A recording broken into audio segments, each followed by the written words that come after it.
Argentina's Navy is investigating reports of a loud noise detected a few hours after a submarine went missing.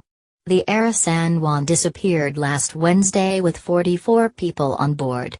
A spokesman called the noise a hydroacoustic anomaly and would not confirm whether there had been an explosion. Captain Enrique Balbi said the situation was getting critical and concern is growing more and more amid fears oxygen on board is close to running out. One crew member's sister said, "I feel like I am waiting for a corpse." Elena Alfaro, who was waiting alongside other family members at the Mar del Plata Naval Base, told TN News Network, "I feel like I am at a wake. I also feel time passing and time is crucial." More than a dozen countries including Russia and the US have sent resources to take part in the search for the submarine.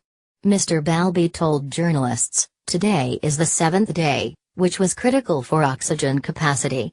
The loud noise happened 4 or 5 hours after the submarine's last radio contact, about 30 nautical miles 60 kilometers north of its last known position.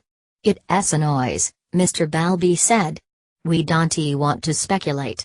Brazil, Chile, Colombia, France, Germany, Peru, South Africa, Uruguay and the UK are among the countries that have sent either ships or planes to help with the search. The U.S. Navy has deployed 2 underwater vehicles which use sonar to create images of the sea floor. A NASA research aircraft has also flown over the search area but failed to spot anything.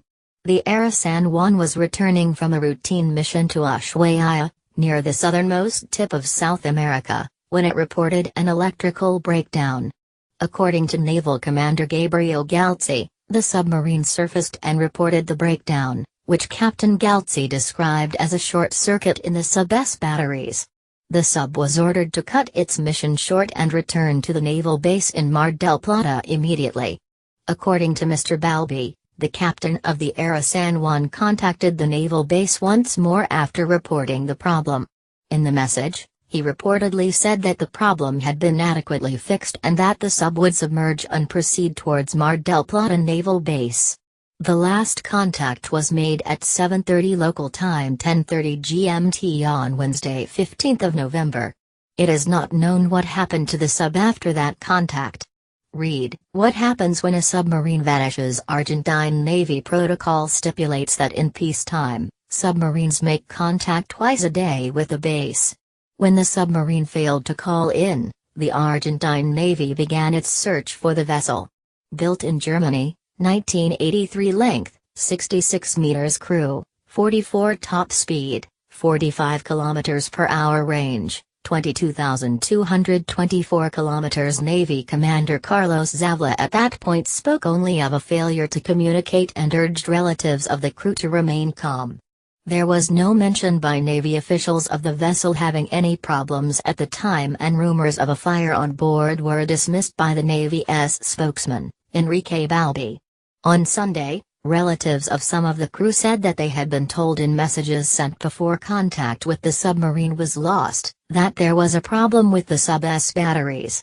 On Monday, Captain Galtzi confirmed the sub's captain had reported the issue on Wednesday. Captain Galtzi said that mechanical problems were not uncommon and rarely posed a risk. A warship has a lot of backup systems, to allow it to move from one to another when there is a breakdown, he said. He also said that the sub had not sent a distress signal to the Navy base. There are 44 crew on board the submarine, which is under the command of Pedro Martin Fernandez. 43 of the crew are men, but there is also one woman, Ileana Maria Kravchuk. The 35-year-old is the first female officer in Argentina to serve on a submarine. Nicknamed the Queen of the Sea by her father, she comes from Mabara, a city in northern Argentina.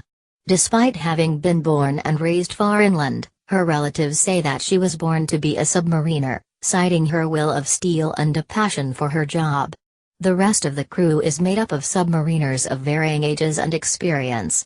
The sub's engineer, Hernan Rodriguez, has been on the Era San Juan for 11 years, local media reported.